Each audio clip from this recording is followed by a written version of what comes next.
ನಮಸ್ಕಾರ ಸ್ನೇಹಿತರೆ, ಇಡೀ ದೇಶದಾದ್ಯಂತ ಇರುವ ದೇಶದ ಎಲ್ಲ ರೈತ ಬಾಂಧವರಿಗೆ ಬಿಗ್ ಶಾಕಿಂಗ್ ನ್ಯೂಸ್. ಹೌದು ಸ್ನೇಹಿತರೆ, ಪಿಎಂ ಕಿಸಾನ್ ಯೋಜನೆ 23ನೇ ಕಂತಿನ ಹಣ ರೈತರಿಗೆ ಸಿಗಲ್ಲ.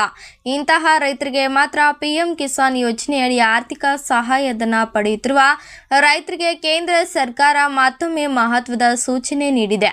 ಮುಂದಿನ 23ನೇ ಕಂತಿನ ಹಣ ಖಾತೆಗೆ ಬರಬೇಕಾದರೆ ಎಲ್ಲ ಫಲಾನುಭವಿಗಳು ಕಡ್ಡಾಯವಾಗಿ ಈ ಕೆವೈಸಿ ಪ್ರಕ್ರಿಯೆ ಪೂರ್ಣಗೊಳಿಸಿರಬೇಕು ಎಂದು ಕೇಂದ್ರ ಸರ್ಕಾರ ಸ್ಪಷ್ಟಪಡಿಸಲಾಗಿದೆ. ಸ್ನೇಹಿತರೆ, ಕಳೆದ ಮಾರ್ಚ್ ತಿಂಗಳಿನಲ್ಲಿ ಪ್ರಧಾನಿ ನರೇಂದ್ರ ಮೋದಿ ಅವರು 22ನೇ ಕಂತಿನ ಹಣ ಬಿಡುಗಡೆ ಮಾಡಿದರೂ ಕೂಡ ಈಗ ರೈತರು ಮುಂದಿನ ಕಂತಿನ ಹಣಕ್ಕಾಗಿ ನಿರೀಕ್ಷೆಯಿಂದ ಕಾಯುತ್ತಿದ್ದಾರೆ. ಸ್ನೇಹಿತರೆ, ಇದರಿಂದ ಜೂನ್ ಅಥವಾ ಜುಲೈ ವೇಳೆಗೆ 23ನೇ ಕಂತಿನ ಹಣ ಜಮಾ ಆಗುವ ಸಾಧ್ಯತೆ ಇರುತ್ತದೆ. ಸ್ನೇಹಿತರೆ, ಅದೇ ಸಂದರ್ಭದಲ್ಲಿ ದಾಖಲೆ ಪರಿಶೀಲನೆ ಪ್ರಕ್ರಿಯೆ ಕಠಿಣಗೊಳಿಸಿರುವ ಕೇಂದ್ರ ಸರ್ಕಾರ ಅಗತ್ಯ ಮಾಹಿತಿಯನ್ನು ನವೀಕರಿಸಿದವರ ಖಾತೆಗೆ ಹಣ ಸ್ಥಗಿತಗೊಳ್ಳುವ ಎಚ್ಚರಿಕೆ ನೀಡಲಾಗಿದೆ. ಸ್ನೇಹಿತರೆ, ಡಿಬಿಟಿ ಮೂಲಕ ಹಣ ನೇರವಾಗಿ ಬ್ಯಾಂಕ್ ಖಾತೆಗೆ ಜಮೆ ಆಗುವುದರಿಂದ ರೈತರು ತಮ್ಮ ಬ್ಯಾಂಕ್ ಖಾತೆಗೆ ಆಧಾರ್ ಲಿಂಕ್ ಮಾಡಿರಬೇಕು, ಜೊತೆಗೆ ಮೊಬೈಲ್ ಸಂಖ್ಯೆಯು ಕೂಡ ನವೀಕರಿಸಿರಬೇಕು ಎಂದು ಅಧಿಕಾರಿಗಳು ತಿಳಿಸಿದ್ದಾರೆ. ಸ್ನೇಹಿತರೆ, ಹಾಗೆ ಈ ಕೆವೈಸಿ ಕೂಡ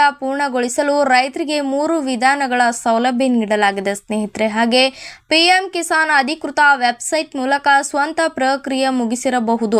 ಮೊಬೈಲ್ ಆಪ್ ಮೂಲಕವೂ ಕೂಡ ಈ ಕೆವೈಸಿ ಮಾಡಿಕೊಳ್ಳಬಹುದಾಗಿದೆ. ಸ್ನೇಹಿತರೆ, ಇಲ್ಲವಾದರೆ ಸಮೀಪದ ಕಾಮನ್ ಸರ್ವಿಸ್ ಸೆಂಟರ್ ಭೇಟಿ ನೀಡಿ ಪ್ರಕ್ರಿಯೆ ಪೂರ್ಣಗೊಳಿಸಬಹುದು. ಹಾಗೆ ಇದೇ ವೇಳೆಗೆ ಅನರ್ಹ ಫಲಾನುಭವಿಗಳ ವಿರುದ್ಧವೂ ಕೂಡ ಕೇಂದ್ರ ಸರ್ಕಾರ ಕ್ರಮ ಮುಂದುವರಿಸಲಾಗಿದೆ. 2019ರ ಫೆಬ್ರವರಿ 1ರ ನಂತರವೂ ಕೂಡ ಭೂಮಿ ಖರೀದಿಸಿದವರಿಗೆ ಮಾತ್ರ ಯೋಜನೆ ಅನ್ವಯವಾಗುವುದಿಲ್ಲ ಎಂದು ಕೇಂದ್ರ ಸರ್ಕಾರ ಸ್ಪಷ್ಟಪಡಿಸಲಾಗಿದೆ. ಸ್ನೇಹಿತರೆ, ಜೊತೆಗೆ ಒಂದು ಕುಟುಂಬದಲ್ಲಿ ಒಬ್ಬರಿಗೆ ಮಾತ್ರ ಯೋಜನೆಯ ಸೌಲಭ್ಯ ಸಿಗುತ್ತದೆ. ಆದಾಯ ತೆರಿಗೆ ಪಾವತಿಸುವ ಕೆಲವರು ಕೂಡ ಪಿಎಂ ಕಿಸಾನ್ ಲಾಭ ಪಡೆಯುತ್ತಿರುವುದು ಪತ್ತೆಯಾಗಿದ್ದು, ಐಟಿ ಇಲಾಖೆ ಮಾಹಿತಿ ಆಧಾರದಲ್ಲಿ ಅಂತವರ ಹೆಸರನ್ನು ಪಟ್ಟಿಯಿಂದ ತೆಗೆದುಹಾಕಲಾಗುತ್ತಿದೆ. ಸ್ನೇಹಿತರೆ, ಈ ಮರು ಪರಿಶೀಲನೆಯ ಪ್ರಕ್ರಿಯೆಯಿಂದ ಪ್ರತಿ ವರ್ಷ ಫಲಾನುಭವಿಗಳ ಸಂಖ್ಯೆ ಕಡಿಮೆಯಾಗುತ್ತಿದೆ. ರೈತರು ಯಾವುದೇ ವಿಳಂಬ ಮಾಡದೆ ಈ ಕೆವೈಸಿ ಪೂರ್ಣಗೊಳಿಸಿದ ದಾಖಲೆಗಳನ್ನು ಪರಿಶೀಲಿಸಿಕೊಂಡರೆ ಮಾತ್ರ ಮುಂದಿನ ಕಂತಿನ ಹಣ ಸಮಯಕ್ಕೆ ಸರಿಯಾಗಿ ಖಾತೆಗೆ ಜಮೆಯಾಗಲಿದೆ ಎಂದು